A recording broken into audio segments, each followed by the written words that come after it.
ആഹാരം തൃപ്തി തോന്നണമെന്നുണ്ടെങ്കിൽ Arabian food കഴിക്കണം. ഇന്ന് രാത്രി ഭക്ഷണത്തിന്റെ കാലമാണ്. നഗരങ്ങളിൽ മാത്രമല്ല, ഗ്രാമങ്ങളിൽ പോലും പാതിരാത്രി ഭക്ഷണം കഴിക്കുന്നവരാണ് ഉള്ളത്. അതൊക്കെ ഏത് ഭക്ഷണമാണ്?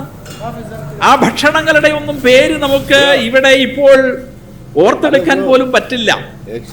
കരിഞ്ഞ മാംസത്തിന്റെ ഗന്ധം. മാംസം കഴിക്കുന്നത് തെറ്റാണെന്ന് ഞാൻ പറയുന്നില്ല കേട്ടോ, പക്ഷേ കരിഞ്ഞ മാംസത്തിന്റെ ഗന്ധം, രൂക്ഷമായ തീഷ്ണമായ ഗന്ധം നമ്മളുടെ നാസാദ്വാരങ്ങളെ തുളച്ചുകൊണ്ട് കടന്നു പോകുന്നു. നമ്മുടെ തെരുവുകളിലൂടെ സഞ്ചരിക്കുമ്പോൾ ഒരു ശ്മശാനത്തിലൂടെ കടന്നു പോകുന്ന പ്രതീതിയാണ് ഇന്ന് നമ്മുടെ കേരളത്തിലെ തെരുവിലൂടെ വൈകുന്നേരം സഞ്ചരിച്ചാലുള്ളത്.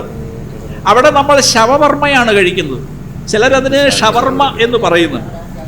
കഴിക്കുന്നത് വർമ്മയാണ്, കഴിക്കുന്നത് ശവമാണ്.